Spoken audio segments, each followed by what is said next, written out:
Hey, it's Clay, and this will be a video chart on ticker symbol MGTI. We will take a look at the 30-minute time frame. Real quick, what do I mean by 30-minute in case maybe you're new to charts? Instead of each one of these candlesticks here representing 1 day's worth of price action, which is what you would normally see, each one represents 30 minutes. So while this here may look like several days worth of time, it's actually just today's price action broken down into 30-minute time slices. I like you this time frame. I think it does a good job of telling the quote-unquote story of the price, and then makes mapping out levels of support and resistance a bit easier to see. I've done this analysis many times in the past. I don't remember the last time I did it. I think it was back here on the 26th, but regardless, want to get things updated as the bears continue to take bites out of it, and today was a pretty big bite. And from a technical perspective, pretty big bite. I realize that's just kind of a sound bite, but that's the cool thing about no pun intended there.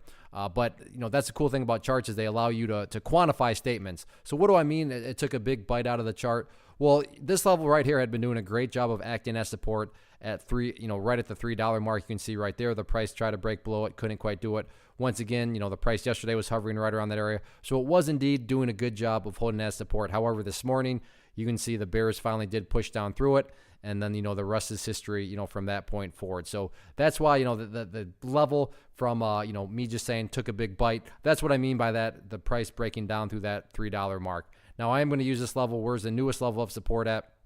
And that is very clearly down here right around the $2.60 mark. On a couple of different occasions today, you can see the bears did try to press down through that area, but to give credit where credit's due, the bulls did do a good job of holding that $2.60. So that's going to be where the buyers are currently hanging out at, and the level where you're going to want to see them continue to hold strong in the event the price does kind of roll back over and get back to right around that area on the chart.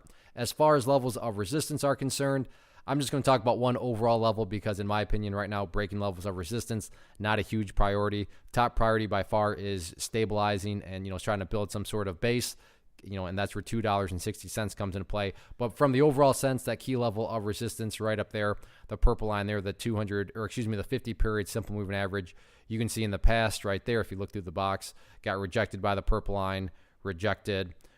So while I'm not saying the price can't break above that purple line, I'm just saying according to the past history of the chart, apparently the bulls really are going to need to bring their A game if they're not only going to be able to fight above that level, but then also be able to stay up above it. But again, top priority at this point is just finding some sort of bottom, stabilizing. It's trying to stabilize at 260, so we'll see if this can ultimately be some sort of bottom or not, but only time will tell, so we'll see what happens.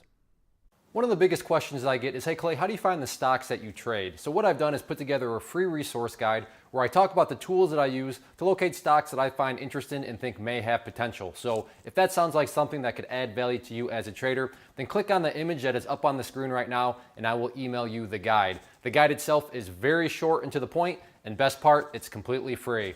Thanks for watching the video. Let me know if you have any questions.